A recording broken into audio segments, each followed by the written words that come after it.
is real, and it's the symptom of Israel's design to displace and replace, move in to stay and exploit, which is, in a nutshell, conducted through the vehicle of an illegal, illegitimate, and prolonged occupation. This is the reason why it is cardinal to focus not only on apartheid, but also on settler colonialism, which is normally either used or disregarded as a political claim. But again, what I try to do in the report is to articulate the legal framework to determine, to identify settler colonialism as illegal as it stands in international law, in applicable international law.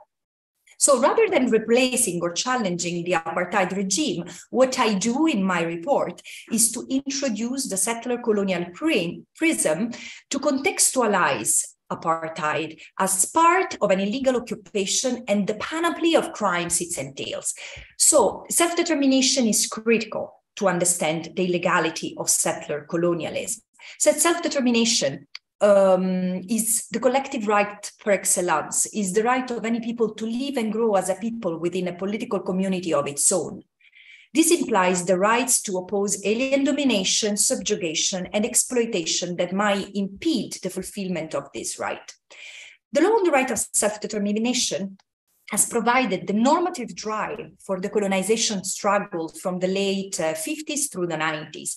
And this is rooted in the UN Charter and also of 1945, but also in Common Article 1 of the International Conventions on Civil and Political Rights and Economic, Social, and Cultural Rights. But as was evoked earlier by Professor Massad, for the population of Palestine, this right was recognized even before it became a universal right. So as part of the Levantine people who were recognized the provisional independence under the Convention on the League of Nations as of 1919. Unfortunately, what has happened to this right is known to all of us.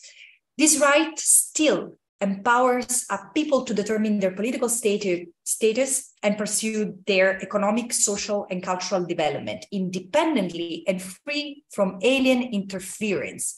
These rights, in the case of the Palestinians, belong to the entire Palestinian people, including those with Israeli citizenship and the refugees. My mandate, as I said, only allows me to investigate and analyze its violations within the 1967 border. Nevertheless, nothing prevents me to look at what preceded 1967 to enlighten the current reality. So within the 1967 borders, there is a widespread scholarly consensus the occupation is illegal. I also argue that it's tantamount to the crime of aggression, because since 1967, the occupation has intentionally prevented Palestinians from achieving the right of self-determination in the form of statehood in the 22% that remained of their historical land by crushing the four constitutive elements of the right of self-determination. First, territorial sovereignty, by seizing, annexing, and fragmenting the occupied Palestinian territory in what I call a Bantustan of shattered landscapes and lives, and transferring Israel's own population into it. Second, by crushing sovereignty over natural resources, by extracting and exploiting Palestinian water, land, quarries, stones, oil, and all of this is necessary to develop an independent Palestinian economy, and in order to generate profits, which in fact today are produced, but to the benefit of third parties, including settlers. And it's important to remind that these products are an outcome of the commission of a war crime. So third states are de jure banned from trading and marketing them, and doing otherwise makes them complicit. Third, there is a compression and a suppression of the cultural existence of the Palestinians as a people, by appropriating, erasing, and suppressing symbols of Palestinian identity and pursuing the de-Palestinianization of the occupied Palestinian territory.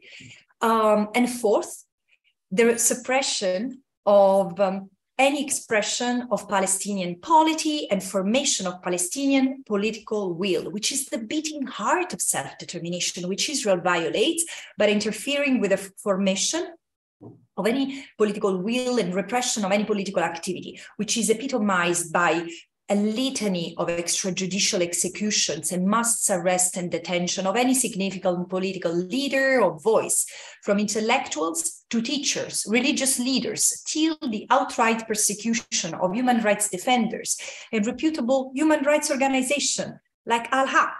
So in my report, I extensively criticize the approach that the international community has insisted on, which are three: the political approach, considering the current reality as a conflict, stressing on the necessity to negotiate a peace agreement. But one cannot demand a people under oppression, under occupation, under colonization to negotiate with their own occupier and colonizers. This has never occurred in history. And the Oslo Accords have exposed the futility of it, also distracting from the core of the matter, so the fact that the Palestinians have not achieved the right of self-determination. Second, I criticize what I call humanitarianism, which is this irresponsible behavior of treating the question of Palestine as a series of humanitarian crises to manage rather than a political reality to solve in line with international law. And again, it's all good that the emergencies are met by humanitarian support, but it's absolutely necessary to resolve the root causes that generate those emergencies. And third, I also criticize the economic development approach, which is superficial and meaningless, expecting that by boosting the Palestinian economy, the Palestinians will achieve their rights. This is not going to happen as long the Palestinians are subjugated and dominated. So I call, in conclusion, for a paradigm shift premised upon a conscientization and the reversal of the relation between law and politics. What do I mean by conscientization?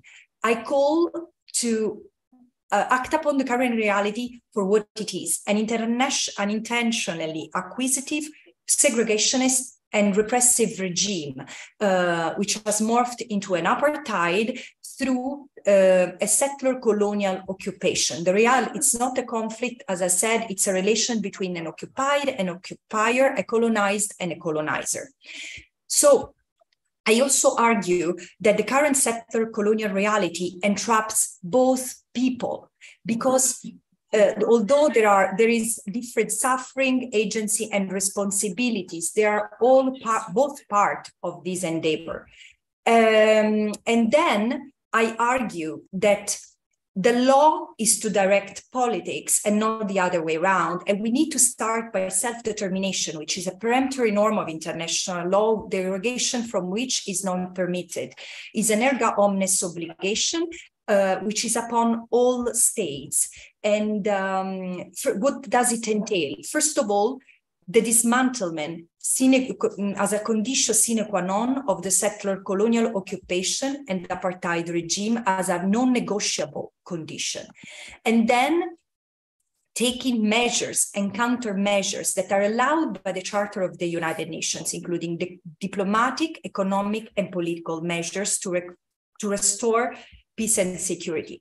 Of course, as part of it, we also need to stand all united against what was evoked today as the weaponization of anti-Semitism, because this represents right now an imminent threat to even the possibility to have this discussion about the reality and what are the solutions.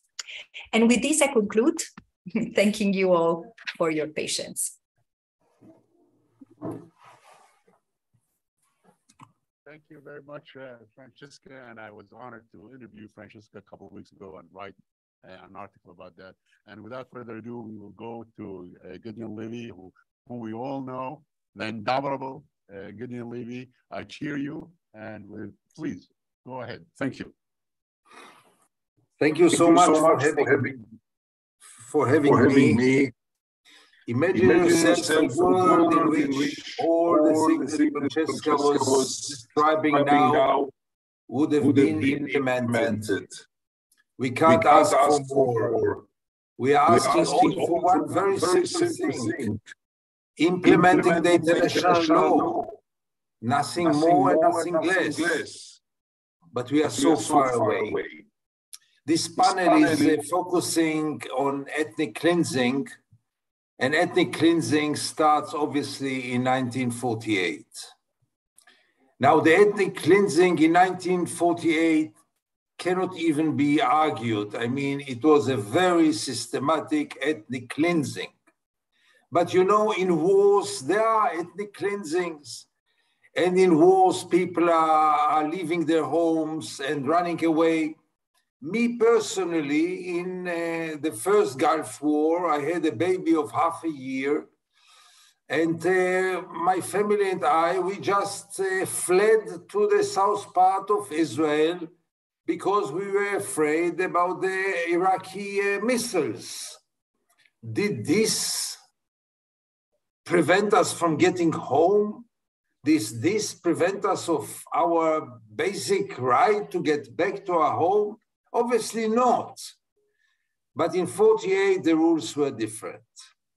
But I'm ready even to accept everything that happened in 48. Let's say it was a force majeure. Let's say the Jewish people after the Holocaust had so many rights.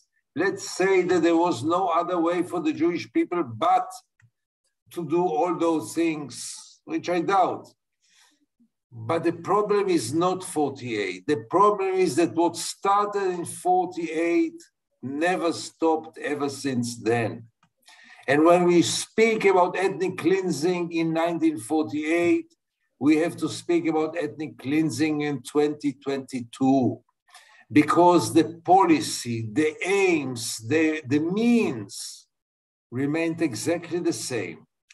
And this is so criminal about Israel's policy throughout all those years. Because if it would have stopped there, let's say Israel claims it had no other choice but to fight over this land and to make it into a rescue place for the Jews who were victims of the Holocaust. Let's say this is acceptable. But what happened after it? Did Israel ever admit the crimes of 48? Did it ever apologize for the crimes of 48? Did it ever stop the same methods, or anything after 48 continues as a natural process which started in 1948 and never stopped ever since then? And therefore it is unforgivable. We might have forgiven about 48 if Israel would have taken some measures, apologize, compensate, letting people get back to their homes, etc., etc. But once nothing changed ever since 48, 48 becomes criminal, and anything ever since then is criminal. Now, my friends, we have to realize one basic fact, which unfortunately is not clear enough for many people in the world and for many politicians and diplomats. The Israeli occupation is not temporary. Let's face it. Francesca's report emphasizes it, and this must be now emphasized in any discourse about what's going on in Palestine and Israel. It's not temporary. It never was planned to be temporary. It never aimed to be temporary. And after 55 years of occupation, nobody can claim that the Israeli occupation is temporary. Now, if it's not temporary, it has very clear consequences, because military occupation, by its nature, can be accepted only as a temporary phenomenon. If it's not temporary, as I believe, as nobody can deny, then we have to understand that the Israeli tyranny over the West Bank and Gaza is part of the Israeli regime, is part of the Israeli state. And once we realize this, we have to stop this masquerade, this bluff, perceiving Israel as a democracy. You can't be a democracy with a tyranny, with a very brutal, barbarian tyranny in your backyard. Imagine yourself the United States with a tyranny in Florida. Imagine yourself Italy with a tyranny in Sicily. I mean, neither Italy nor the United States would have been perceived as democracies if there is a tyranny in one part of the country. The tyranny defines the entire regime. And the Israeli occupation, the Israeli military tyranny defines the regime of Israel. So it's about time to realize that we are not dealing anymore with only democracy in the Middle East, which is invested in a military occupation, which is temporary, which is about to end.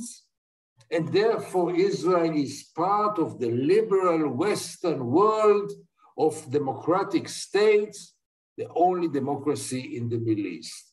This lie, this bluff cannot go on anymore after so many years. If the military occupation, the military tyranny in the West Bank and Gaza is part and parcel of Israel, Israel is an apartheid state. There is no other way to define it. It's not question of political argument. It's not question of attitude. It's a matter of fact. If Israel treats differently people according to their national or ethnic background, if there are two regimes or maybe three regimes in Israel, one for its Jewish citizens, one for its Israeli Arab citizens, and one for 5 million people who are living under Israeli control in Gaza and in West Bank in different ways of control, but they are all living under Israeli control. If this is the case, it looks like apartheid, it behaves like apartheid, and it is apartheid. And this masquerade must come to its end. This is crucial, not only because of legal definitions. This is crucial because the world has to realize that all those talkings about the two-state solution, about the peace process, about all kinds of settlements which are just around the corner, and it's only a question of timing or of partner, are just means to maintain the occupation, to make it internal, to make it forever. And someone has to stand up and to put end to the masquerade and to call the bluff. Israel is not a democracy as long as in part of Israel there is a brutal tyranny, which has nothing to do with democracy. Israel is not a democracy if this regime in part of the land, for part of the people who live under the Israeli control, is not about to end. And we have to face it, and we have to draw the conclusions.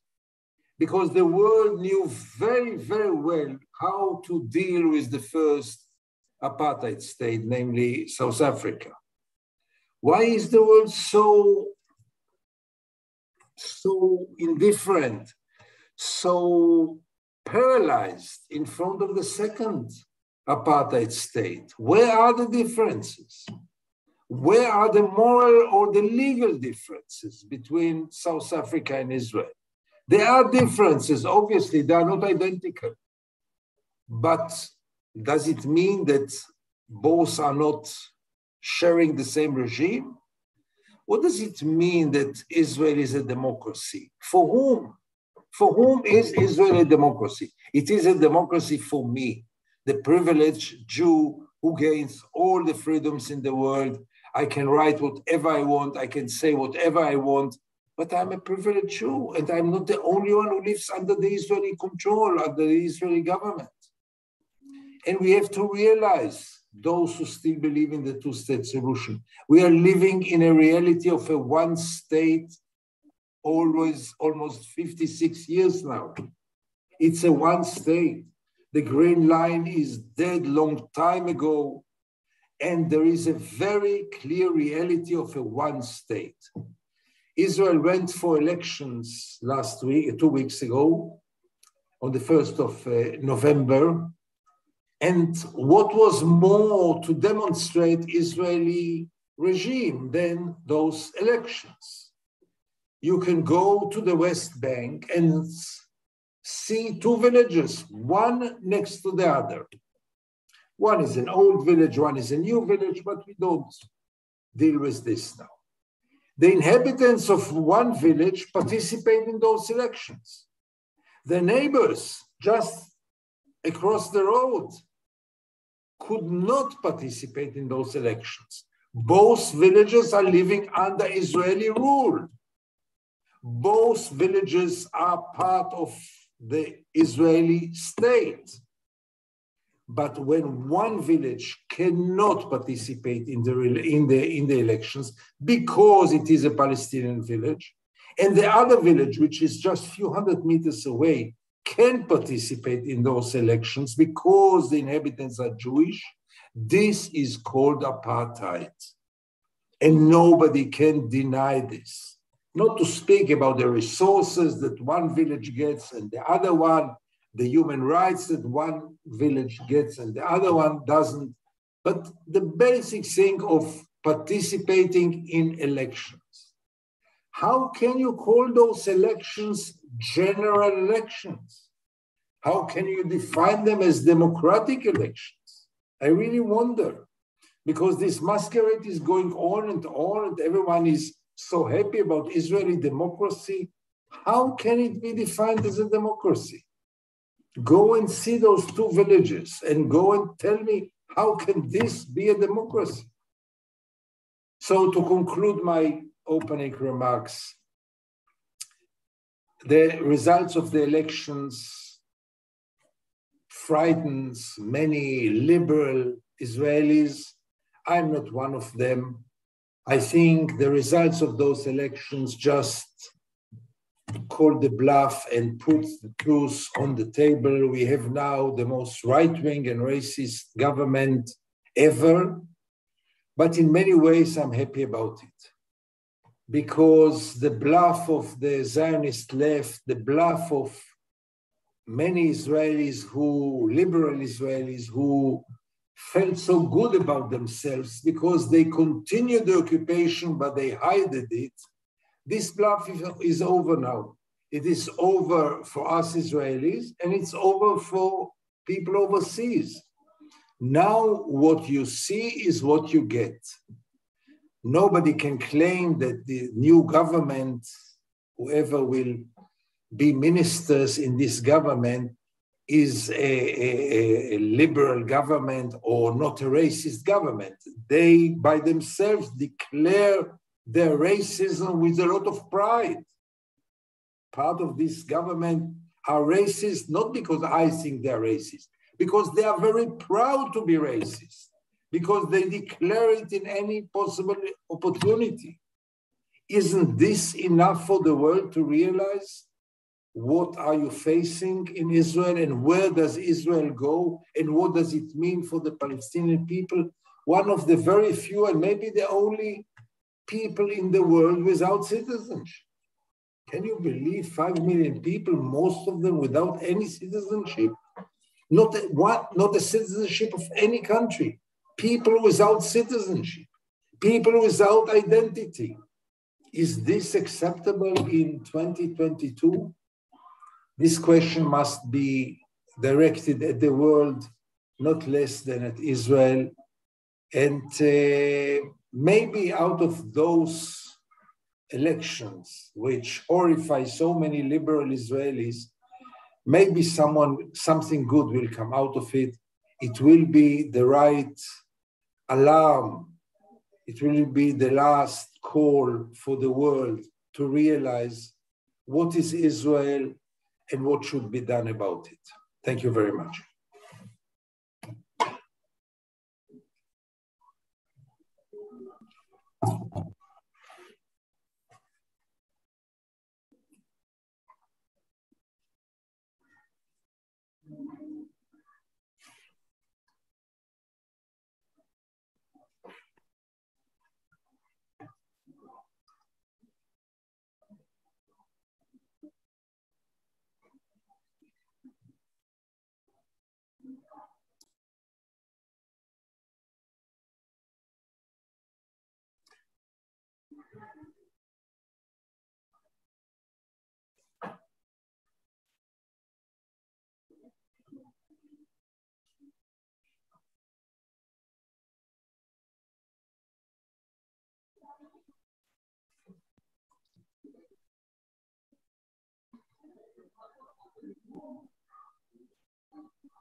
By those who will defend Israel no matter what it does. And of course, Phyllis, our next speaker, is someone I'm proud to say that I've known since the 70s.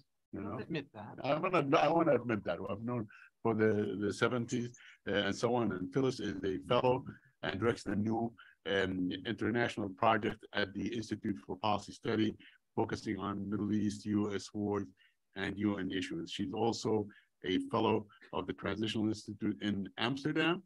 In 2001, she helped found the U.S. campaign for Palestinian rights and now serves as the National Board of Jewish Voices for Peace.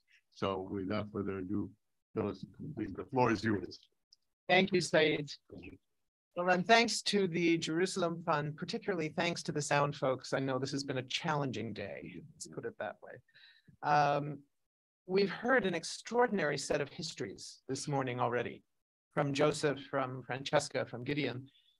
I want to talk a little bit about ethnic cleansing, but then I want to turn away from that to talk about us in this country and what we need to do. Because I think history is very important, but frankly, it's only important if we use it as a tool. If we simply listen to it and become outraged, it's not worth much. It's important and it's crucial to help us shape what our obligations are. So if we look at the goals of the Zionist movement from the very beginning, where ethnic cleansing was so central to its plan, it wasn't because of cruelty in some abstract way. It was because the goal was to maximize the control of land with a minimal number of disreputable people living on it, who are kind of a bother. They're in the way. How do we get them out of the way? This is about pragmatism. This is about how do you get rid of the people who are preventing your absorption of your own people onto that land. So ethnic cleansing was part of the Zionist strategies from the very beginning. The legacy of violence, as we've heard from our earlier speakers, certainly came to its strongest, most overt form with the Nakba in 1947 and 48. It existed before that. And crucially, it continued afterwards. It didn't stop with the Nakba. The continuing Nakba is still very much a reality for Palestinians. Palestinians living under military occupation in the West Bank and occupied East Jerusalem, Palestinians living under siege in Gaza, Palestinians living as second or third or fourth class citizens inside 48, and the millions of Palestinians refugees around the world who are denied by that same regime from exercising their internationally recognized right of return. We should be very clear that Israel is not exceptional in this way. This is traditional in settler colonial regimes. You know, whether we talk about the genocide of Native people across the United States, in Australia, New Zealand, in Canada, in apartheid South Africa, all of what we might call the white colonials these days that have that history of how they ended up in the land where they are, right? So we're looking at a situation where today, here at the Palestine Center in Washington, D.C., across the street from the Kennedy Center, this was once the land of the Anacostans and Piscataway native tribes. This was their land. They didn't someday say, oh, you want it? Sure, here, you take the land. The land was stolen from them. Sometimes there were treaties that were later denied, ignored, trampled on, sometimes without even the pretense of treaties. So this is consistent in the history of settler colonialism. Sometimes that ethnic cleansing takes the form of mass killing, but not always. If we look at Sabra and Shatila, just 40 years ago this year, Israel had invaded Lebanon, was occupying much of South Lebanon. When the massacre was carried out with Israeli forces lighting the way for the Lebanese Phalange and the Lebanese rightists who were carrying it out in collaboration with Israel, that was consistent with this history that we had seen before of Israeli efforts at creating what had never existed, a land without a people for a people without a land. The first part of that was true. The notion that European Jews who had survived the Holocaust, or those who had fled ahead of the Holocaust, were by that time a people without a land. That part is right. And this notion of, I think it was Joseph who referenced the idea that, sure, there should have been land made available to those people who had been expelled from their land and were often the only ones that survived in their families. And that land should have been in Poland and in Germany and in the places from which those people were expelled. My family came from Russia, from what was then Russia, what is now Belarus, before the Holocaust, in the period around 1910, escaping the Holocausts, the smaller scale Holocaust of that time, the pogroms against Jews. We didn't have any ties to Palestine. We didn't have any connection to it. So this has to be seen as very separate realities. But when the land being sought and occupied by settler colonial forces has these sort of inconvenient people living on it, then the goal is just get rid of them. You don't necessarily have to kill them all. If you could drive them out, that might be a little easier. The Nakba was a combination. Some people were killed outright. A far larger number were driven out, sometimes directly at the point of a rifle, other times by fear because of other efforts to kill people in certain villages. What happened in Deir Yassin was seen as a model of what would happen if you didn't leave. So people are forced out by those concepts, also consistent with the lack of accountability. And this is where we get to today's reality.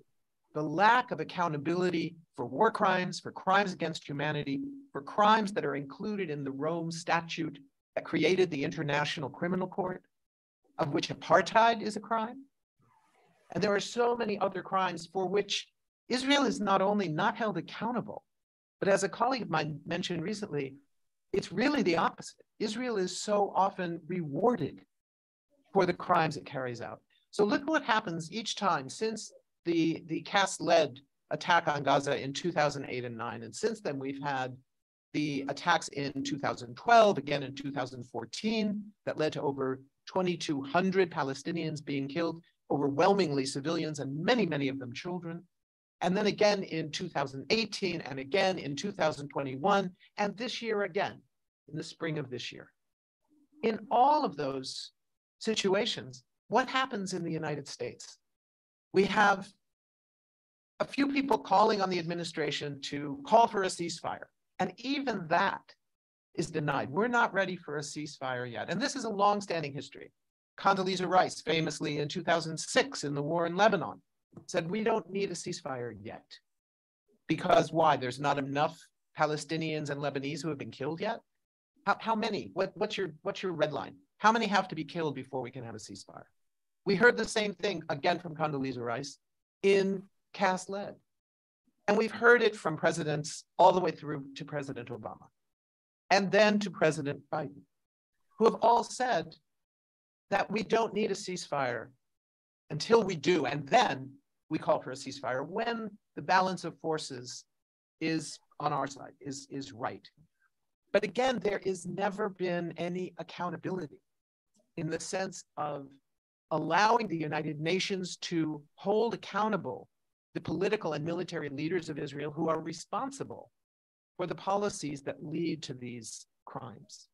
We have not ever seen the International Criminal Court allowed to carry out the investigations that it has said it wants to launch into Israeli war crimes, because the United States has threatened, and in some cases under Trump actually carried out, the denial of visas and the freezing of assets of the staff of the office of the top prosecutor of the International Criminal Court.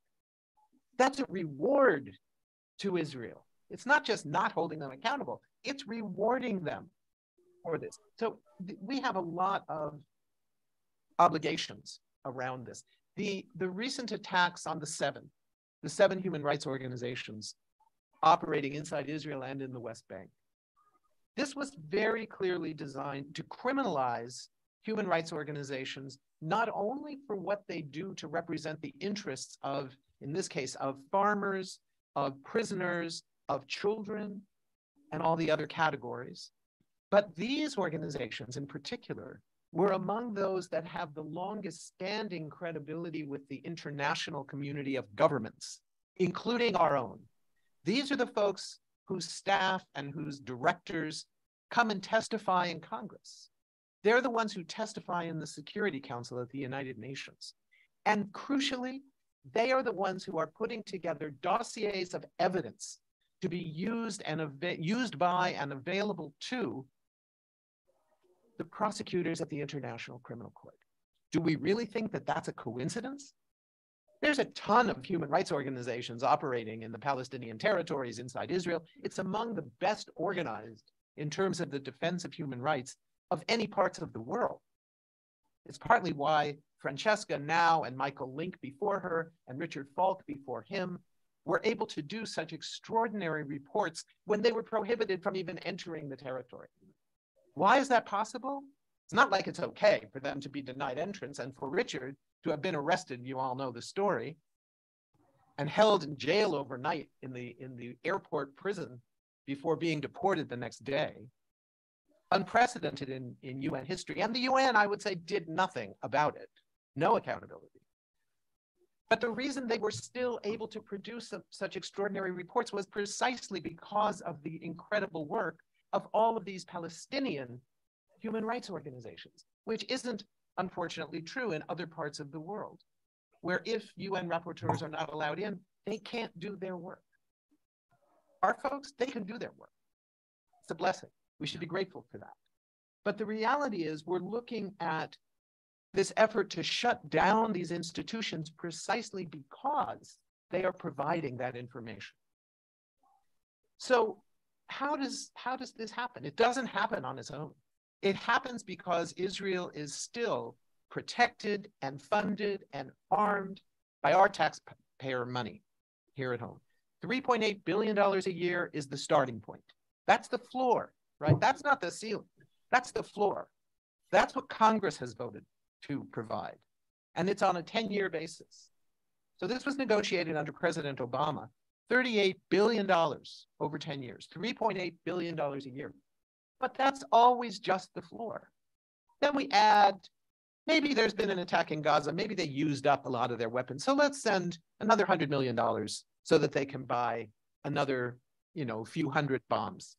Let's send another $1 billion so they can rebuild the Iron Dome system and make it stronger. And we hear often, well, that shouldn't count because it's only defensive. But think about it this way. On one level, that's true. It means virtually no Israelis are killed, which is wonderful. It is wonderful that Israelis are almost never killed by these little, whatever they're called, homemade rockets that come from Gaza illegally. It is a violation of international law because even a people living under military occupation who have the right to militarily resist do not have the right to attack civilians. And if you can't aim your rockets, you're attacking civilians.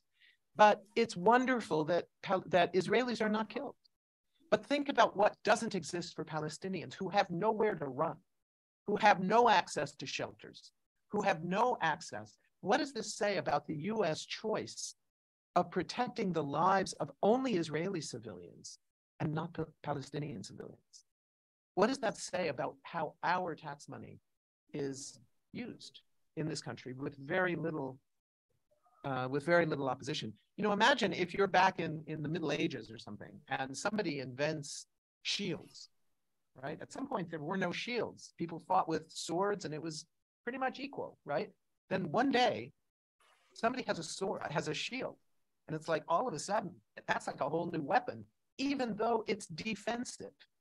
It means they can do all kinds of stuff that the other guy can't do, who still has a sword but doesn't have a shield. So saying it's okay because it's just defensive really does not take any of that into account. And we see it again with the killing of Shireen, with the killing of Shireen Abu Akleh and other journalists. She was not the first. She's not been the last, even though it's been less than a year since she was killed. Already there have been other journalists killed. And there has been no accountability. The US continues to say, we're very concerned. We are hoping the Israelis do a serious investigation. Really? When was the last time they ever did a serious investigation? Right? So, you know, this is what we have obligations for in this country. These are violations not only of international law. This is not only about war crimes, violations of the Geneva Convention, violations against international humanitarian law. As Francesca reminds us, we have to be more legal in this, focus on the law. That's all true. And it's also a violation of a host of US laws, domestic laws. The Leahy Act that says that it's illegal to provide any military support or to sell weapons or give weapons to any unit of any military force anywhere in the world. It doesn't say except for Israel, that have committed a grave violation of human rights. A gross violation, sorry, is the term. A gross violation of human rights. It's not even plural. It's a violation. I only learned that last year. I always thought it was pattern and practice, that if you had, because that also applies. But it turns out it's not even that. You need just one example of a gross violation of human rights carried out by any particular unit. You have to make sure that your aid, your guns, your weapons, your bombs, your money, which of course is fungible, never goes to that unit. That's violated all the time, and that's on us. That's on our prosecutors. So we have a long way to go, and I want to just say one other area of things before I conclude. I have a couple more minutes. Okay. And that is, what's our job? What's our job here? It's partly about learning history, and we had an extraordinary set of teachers this morning, and I'm always grateful. I always learn from every one of these folks. I read all their stuff, and yet every time I hear them speak, I learn more. But we have an obligation to do something about that. And it starts with changing the discourse in this country. That's never enough. We should be clear. Our democracy is flawed and has been from its founding. It was flawed when Black people were not allowed to vote. It's flawed today when Black people are officially allowed to vote, but face incredible and rising challenges to implementing that right. It's flawed in all kinds of ways. And yet, we still have more rights to try and influence our government than do people in large parts of the world who have far less access. Look at what's happening today in Egypt, while the COP27 is underway in Sharm el-Sheikh.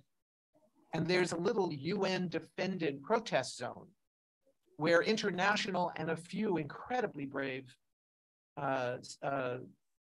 Egyptian protesters are gathering. I hope the Egyptians among them are wearing masks, because what they will face afterwards is going to be horrifying. But it's in a very tiny area under UN control. And God forbid when they step out of UN control, they are living under a kind of fascism. And I don't use that term lightly. So we have the obligation, because we can do that. we can work to change the discourse in our country. And that means it's the first step. Discourse shift tends to happen in 3 waves. They're kind of sequential, and none of them are enough until the very end. And even then, it's not enough. But it starts with the public discourse. And that's where we've seen an incredible change. In the last 20 years, I'm looking around this room and I'm seeing a lot of people who are like my generation, or maybe even a little older. But people who remember what it was like to work on Palestinian rights 20 years ago, 30 years ago, 40 years ago. You couldn't say the words. The word Nakba, nobody ever heard that before. All of this has been changing, particularly among young people. College campuses now, most campuses, you guys know this, most campuses have some version of Students for Justice in Palestine, some version of Jewish Voice for Peace, young version. You know, all of this is common now. It's absolutely common on most campuses. That's incredible. That never existed. Among Jews, look at the change, right? When I was a young Jewish kid growing up in Los Angeles, if you identified as Jewish, you were a Zionist. Nobody ever challenged it. There wasn't any other option around there. There were no other organizations. I mean, not everybody who was Jewish identified that way. And excuse me, okay, fine for them. But if you wanted to identify as Jewish, you supported Israel. That's what it meant, right? Now, there's all kinds of choices. And the result is, among other things, a recent survey that was done by the Jewish Electoral Something Institute, I'm forgetting the full name, 25% of US Jews believe that Israel is an apartheid state. 25%. Now, do people in Washington who are not in this room know that? Mostly no. People still live in a bubble that says, oh my God, it is political suicide to criticize Israel. Well, pretty soon, we're going to be at a point where it will be political suicide not to criticize Israel. But we're not there yet. And it's going to be a lot of work to get there. And if we are complacent about how far we've come, we're doomed. It will never happen. This is, you know, the statement from Dr. King that we all try to live by, that the arc of justice, the arc of, wait, how does it start? The arc of history, thank you. The arc of history is long, but it bends towards justice. Well, it bends towards justice because we bend it. So the next part of that discourse shift is in the media. And we're seeing that. The media today is far from even-handed. Let's have no illusions. But compare it to what it was 10 years ago. Compare it to 5 years ago. Compare it to 20 years ago. Oh my God. You see Palestinian voices on the front pages of the New York Times and the Washington Post and in National Public Radio and on the Lehrer NewsHour. This is unprecedented until these last few years. And now we're finally starting to see a little bit of shift in the political discourse, in the policy discourse. Again, we're not there yet. I think a lot of people thought in 2018, when we elected the first 4 people, the squad, how exciting it was that we had 4 people who explicitly supported Palestinian rights. It wasn't the main part of their campaign, nor should it have been, but it was something they were very committed to. Now there's 8 or 10.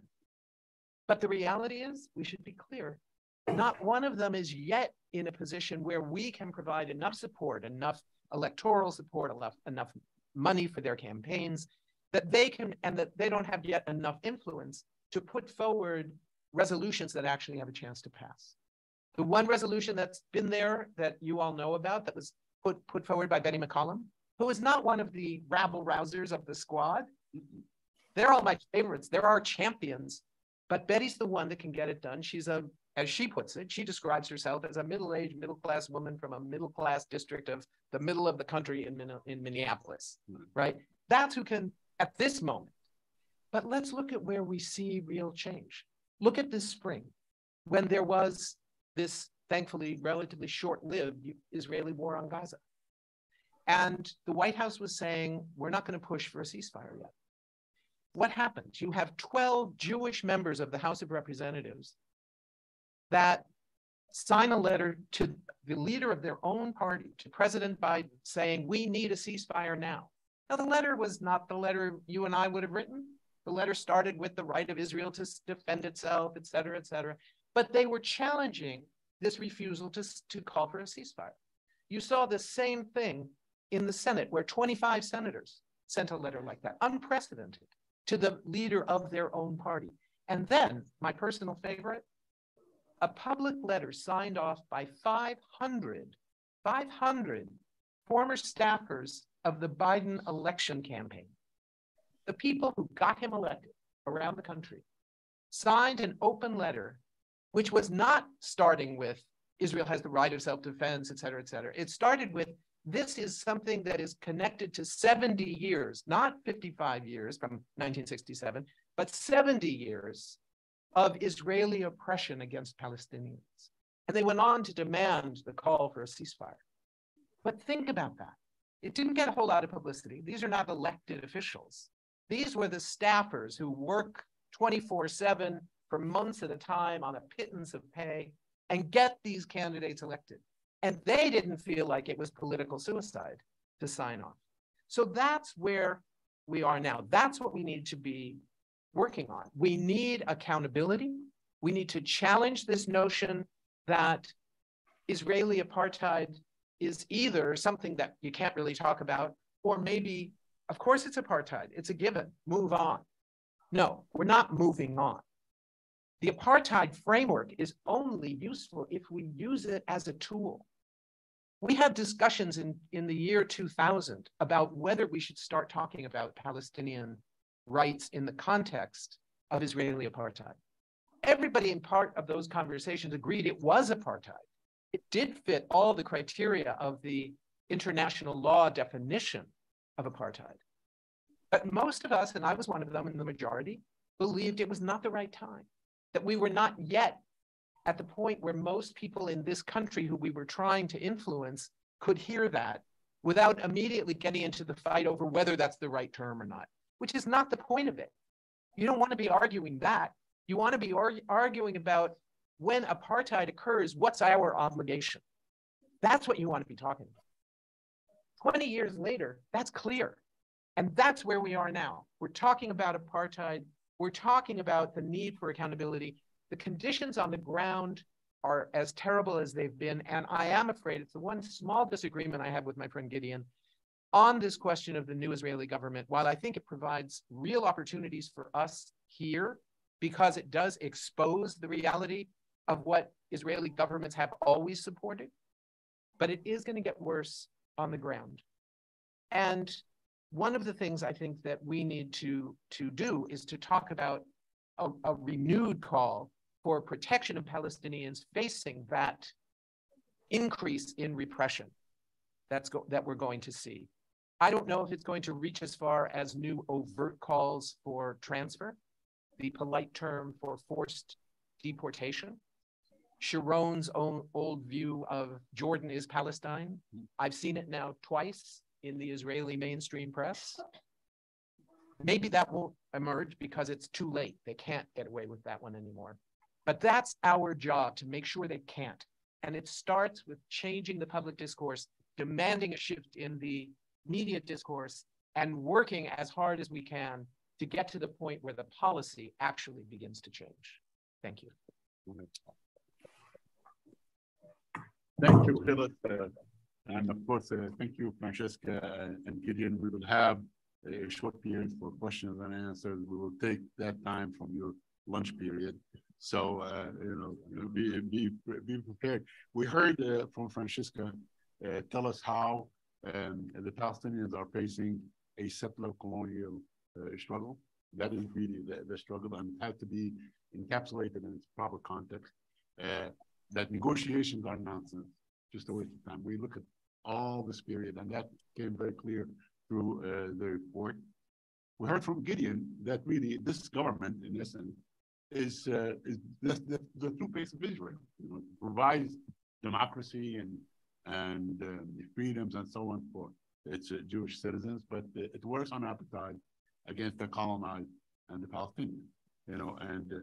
Sure, I mean, it may be embarrassing for a lot of pro-Israelis around town. I mean, I know they push the panic button, in some of the institutes and so on. Oh my God, Itamar bin Gvir is coming and all that, But let me remind you, the United States faced the same thing back in 1982 with Ariel Sharon. Ariel Sharon, when he was implicated with the massacres of Sabra and Shatila was prevented from coming to the United States or even any contact.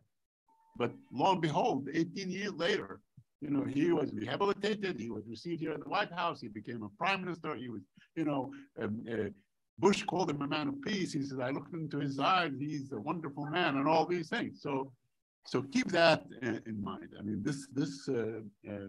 they may be embarrassed, but then they find a way to work around that. And of course, Phyllis explained to us really what is happening over there in terms of the ethnic cleansing and so on. And, we're talking about little tiny genocides that take place in punctuated small ethnic cleansing and small genocides that keep on going, that the Nakba has been really ongoing since 1948. But she also touched upon something that is taking place, some changes that are taking place in this country. And you mentioned the squad. I also, in this last election, 5 more members of Congress were elected in this last, just 2 days ago, that actually espouse ending the occupation as a priority. So there is definitely a change. So please, I'm going to turn to you to ask your questions. Make sure that you ask your question, keep that question and direct it to whoever you want to direct it to. And with that, I turn to you.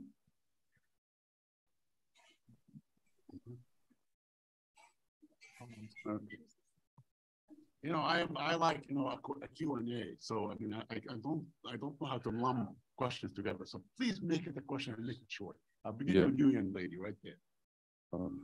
Where's the mic? Okay. Right. Okay. Oh, okay. Then I'll come back. Okay. All right. So, where do we start with? Yeah. Here or out? The mic is important for people that are listening online. Right. Thank you to all 3 wonderful speakers. This is mostly for Gideon. If you could just speak a little bit about the state of pro-Palestinian dissent within Israel, people such as yourself on the journalism level, or people like conscientious objectors, is there any persecution, just what it looks like today while the general public is increasingly moving to the right? Thank you.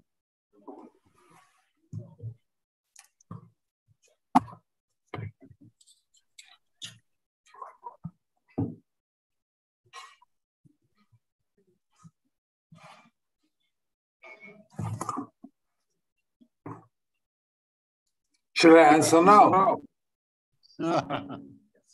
Please.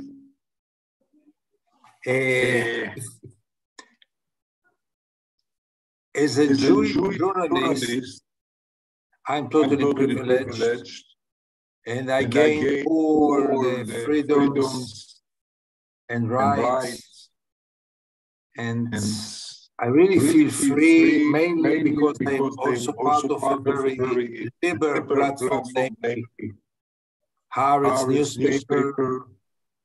But it's not about me as a Jew. It's about all those who are not Jewish in this country, who are living under the Jewish control. And that's the problem. Israel is still a liberal democracy. Many times my colleagues in the West tell me that what I can write in Haaretz, they couldn't write in their own newspapers in Europe and in the United States. But this doesn't impress me much. I mean, it's very, very nice. I don't take it for granted. I'm not sure it will last forever, especially not with the new government. But by the end of the day, the question is, what about those who are not Jewish? What are their rights? What are their ways to express themselves? And here we see a total opposite situation. And I think that you can't be half pregnant. Either you are pregnant or you are not pregnant. Either you are a democracy or you are not a democracy. It cannot be halfway. Israel tries to be halfway, but finally what defines the regime of Israel is not me, the privileged Jewish journalist, what defines the regime of Israel is the guy who was shot last week because he demonstrated against the occupation. This defines the regime of Israel, and that's the way it should be treated.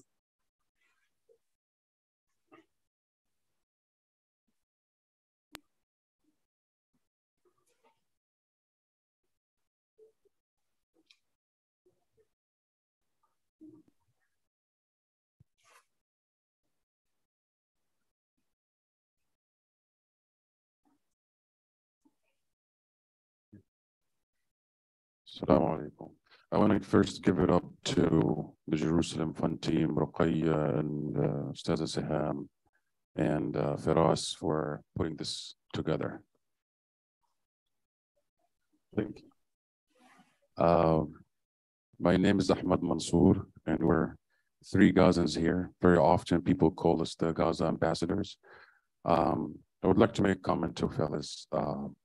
First, thank you for your remarks, but you said 2 things, I think they're not accurate. The first one is there's no, and Gideon might agree with me, there's no, Karam was sitting here saying there's no civilians in Israel because they all have to go to the army. Second, we take pride in our resistance in Gaza. It feels really hurtful for you to talk down about the kind of resistance we do. We have cousins and friends who lost their lives there. So that's just to you. And I have a question to Francisca. What kind of backlash that you got for your report, and were you, and how did you face that? Thank you. Thank you. No, I appreciate the comment, and I take it seriously. Thank you. Francisca. Francisca on the backlash. Yeah, I was just muting you, so I didn't hear myself. The backlash is the usual people shouting at me as an anti-Semite, the same as they shout at Gideon or Phyllis as self-hatred Jews. It's the same machinery. Toxic, intoxicating, painful, yes, but at the same time, as a friend of mine from Israel put it, this is dogs barking academically. Let's put it this way. So I don't think there has been a backlash. I've seen from the United Nations General Assembly, the day I presented the report, to media and other groups, such an uproar of joy, somewhat, because they said, oh my God, this has never been said. No, this has been said from the Palestinians all along. And it's incredible that now people understand, people including in the UN, people like me, that it's time to call a spade, that we cannot keep on focusing on individual violations of international law. They cannot keep on asking Israel to abide by international humanitarian law as a good occupier. What is the reason to have Israel's military boots on the ground after 55 years? This is the question that I'm asking, and this is, it makes sense to everyone. So I think there is no backlash, there is interest, and there is openness to have more of this candid and frank language, including in the United Nations. I mean, I've seen in European countries saying, this is the language that we need to hear. Although Europe is divided, there is a group of stronghold support, ironclad support for Israel. But again, as Phyllis said, this is starting to crumble, and we need to make sure that we don't get pacified by the fact that there are cracks on the wall. As I often say, I come from the country of the Colosseum. Cracks on the walls are not enough. So we need to be more strategic in terms of what we call for, in terms of advocacy and in terms of pressure.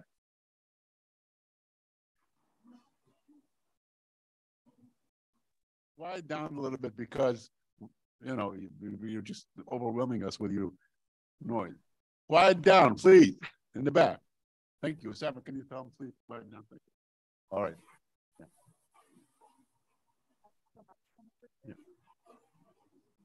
I have a question for Gideon Levy. About 12 to 15 years ago, I remember reading that there was a sort of a silent impact by Israelis who were upset about what was going on, in that fewer people were immigrating into Israel and a lot of people, particularly young people, were leaving.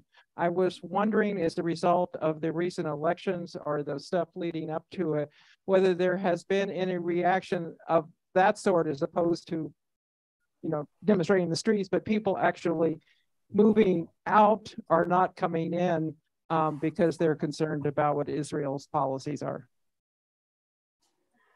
Don't count on this. The reports about people leaving Israel are always very dramatic, but in real figures, it's happening, obviously, but this will not be a game changer. The atmosphere among certain circles of Israelis is there is no future, we have to leave, but it's more about talking and less about really doing it. And even those who do it, and there are many young people who left to Berlin, to other places, but I don't see it as a magnificent, as a meaningful phenomena. It's really still marginal. And I don't think this will solve the problem. I mean, Israel will not be dismantled by Israelis leaving Israel, because finally everyone is attached to the place he was born, to the place he was brought up, to the place that he feels at home. And even though there's a lot of talking about it, and even after those elections, there's even more talking about it, in terms of meaningful figures, it's quite marginal.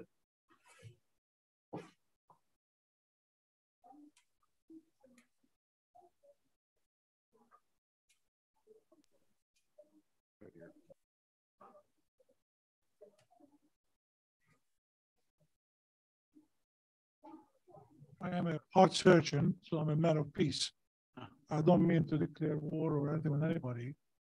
We heard about the arc of justice, the arc of history led toward justice. Take a cue from history, the Roman Empire, for example.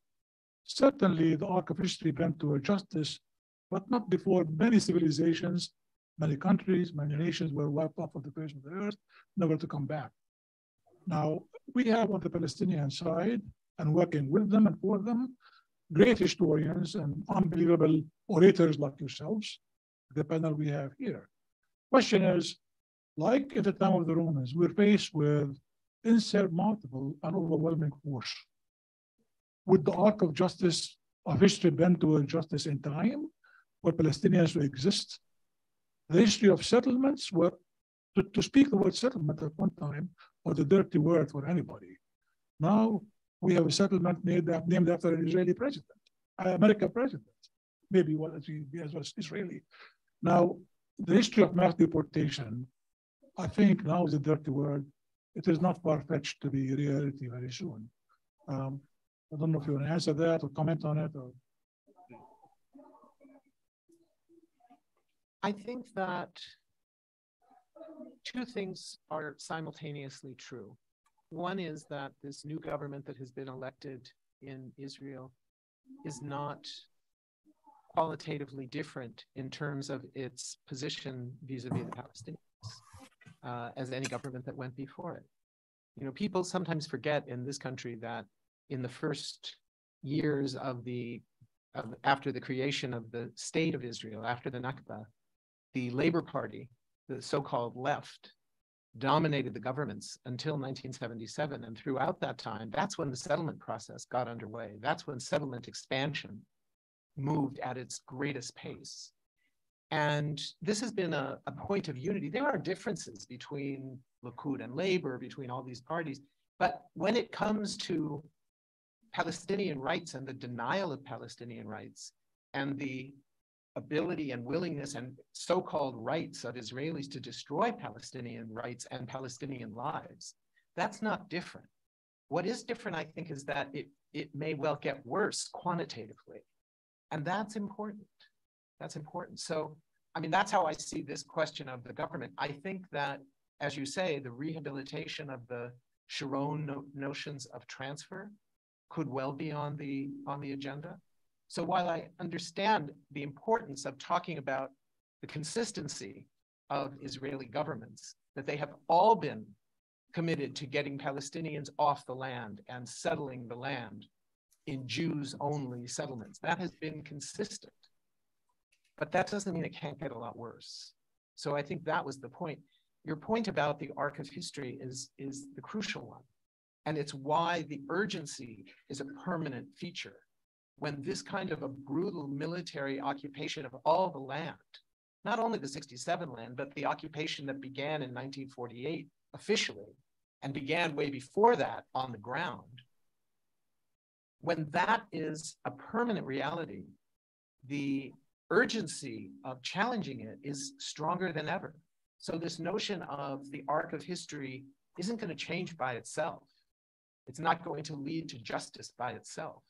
It's a frame for us to think about our own work in the context of broad movements, you know, also supporting the rights of indigenous people whose land has long been lost, the tribes that I mentioned here in DC and across this country, and in all of the other settler colonial countries. What that looks like is different in every situation, but the urgency is still there because the violence of a continued Nakba is continuing. So that was what I meant.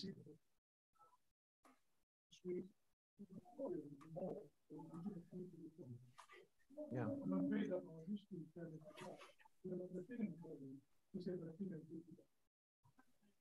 Okay, I'm going to go to our last question right there to Ramzi Hanhan. And before I give you the question, I want to promote your book. Okay, so we have his book. It's called Fugitive Dreams: Chronicles of Occupation and Resistance. If you take a look, if you want to buy it, and he will sign it for you. So please go ahead and ask your question. Thank you. This question is really for all of you, because I think the message that I heard from all three of you was saying essentially that the occupation is not going to go on its own. And to make it permanent and maybe extend it. And the question is, how can we combat that? What can we do to stop? From the point of view of the Palestinians, I was born under occupation in 1973, and I'm 50 years old now, and the occupation is still going on. I have American citizenship, but when I go there, for all practical purposes, I'm Palestinian. I have to, you know, go through the gates, get permits, and have the occupier's permission to go in and out of my country. So how do we communicate? How do we change the tide? What's the best way of communicating that? Because the audience, like Phyllis said, is here in America and around the world. It's not, the Israelis are invested in it too much. Thank you, Ramzi. Why don't we do this? Why don't we have the panelists all conclude, since you addressed it to all of them, with a couple of minutes each, you know, perhaps responding to what Ramzi said or whatever thoughts you want to inject. So we begin with you, Francesca. Yeah. So as I said, I think that when I say we, it's those people in different roles and with different responsibilities, part of the community who wants to achieve justice and respect for human rights for the Israelis and the Palestinians in Israel and Palestine. We need to act better and more with a resolute sense of purpose.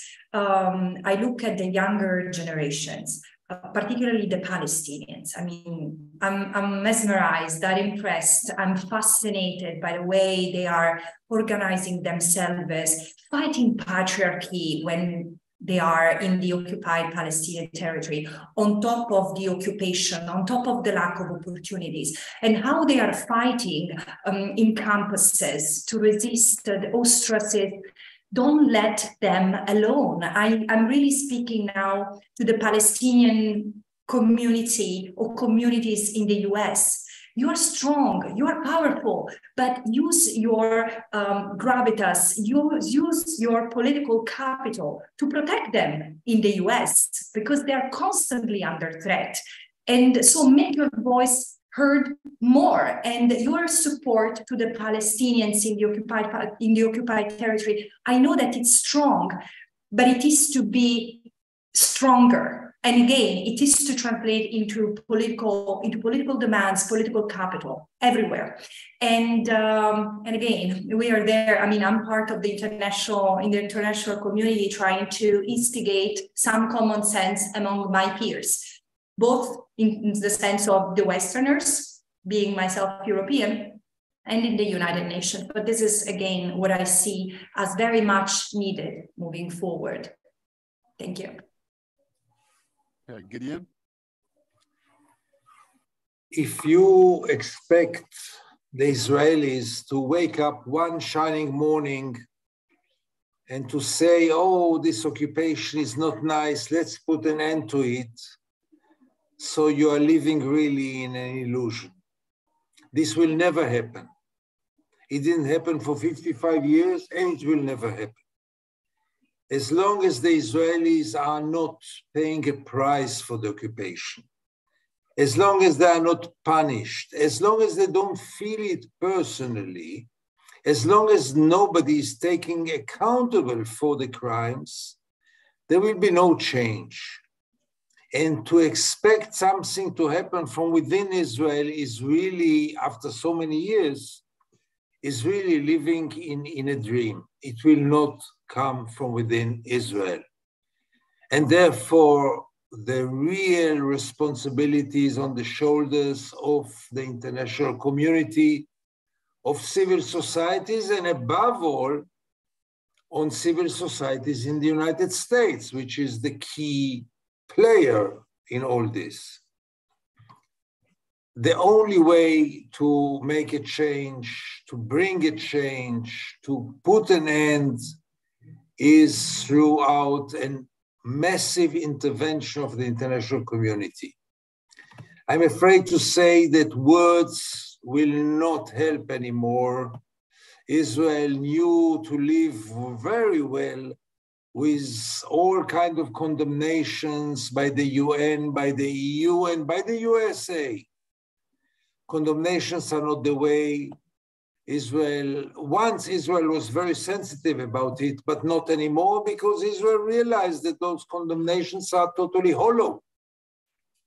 When Russia is invading Ukraine, and within weeks, sanctions are implemented, and in the same time, an occupation of 55 years, nobody dares even to mention sanctions. Nobody speaks about sanctions on Israel. I mean, this is unheard of.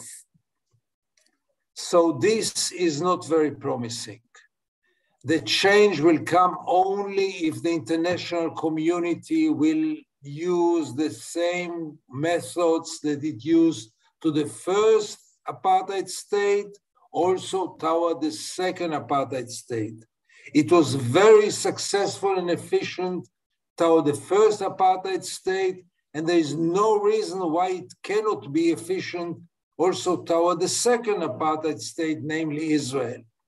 But for this, the world has to release itself from all kind of prejudice, of beliefs, of taboos, that any criticism of Israel is anti-Semitism, that Israel is above any law, that Israel is a special case, that Israel has the right to do whatever it wants because Israel went through the Holocaust, or Israelis went through the Holocaust. All these discourses must be changed. We have to deal with it in a very moral but cool way, and we are still very far off it. And the challenge is really at the door of the international community. Not that I think that the international community is to be blamed or is responsible to everything that is happening in the world, by all means not. But it will not come from Israel. It must come from the world. And therefore, our only hope is from international intervention, like Francesca's report, like more reports, which finally, I hope, will lead also to actions. Because if it will remain as hollow words without any practical consequences, nothing will change. Once there will be actions, I think you'll be surprised how quick change will come.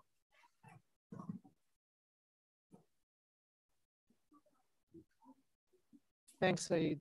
I agree with everything that Gideon just said. I would just add one point, which is on the intersection of the US power and the role of the international community. And this goes back to the question of apartheid.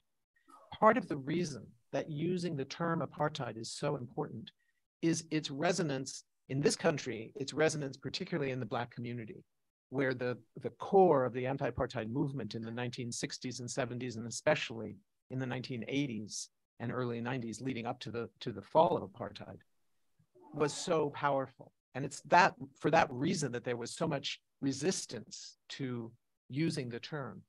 But the other place where it was so important was at the United Nations. And it was in the United Nations before the US had been convinced to impose sanctions on apartheid South Africa, that the call for sanctions came up. And there was the creation of what was known as the Special Committee Against Apartheid. And that committee created the Center Against Apartheid, which was a funded, staffed office within the UN, whose job it was to produce resources, to put people on the road. Liberation fighters from South Africa were put on the road at UN cost to build the global anti-apartheid movement at that time. It played a huge role in bringing together the various strata of this global movement. And it was the power of that global movement that played a huge role in ultimately changing the US policy, giving power to the Black community organizations, the Black Caucus of the Congress, where it started, and the Black churches especially, who had been the core of the anti-apartheid movement in this country. And having that center at the UN with the credibility of the UN behind it gave an enormous amount of both sort of legitimacy and actual power and money and resources to this burgeoning global movement. The same thing can happen. There's a move now in the UN, in the General Assembly and in the Human Rights Council to start to recreate the Special Committee Against Apartheid, which was not ended, but was essentially put on pause in 1994 when apartheid was overthrown in South Africa. And now it can be rebuilt. And there is a move to recreate that initially a committee and then eventually a center where the main target would be Israeli apartheid. It's not the only target.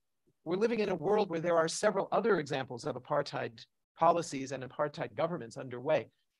Israel is the clearest example. It's the longest held, it's the most overt, consistent violator of all of the international laws against apartheid. But there are others, and that gives it a new kind of credibility where people who are in governments around the world who are uneasy about challenging only Israel say, well, it's not just about Israel. It's also about Myanmar and the Rohingya people. It's about the DR and the question of how Haitian refugees are treated there. There's a number of examples of other countries, but first and foremost, it's the question of Palestinian rights being denied by an Israeli regime of apartheid from the river to the sea. Thank you. Well, thank you, everybody.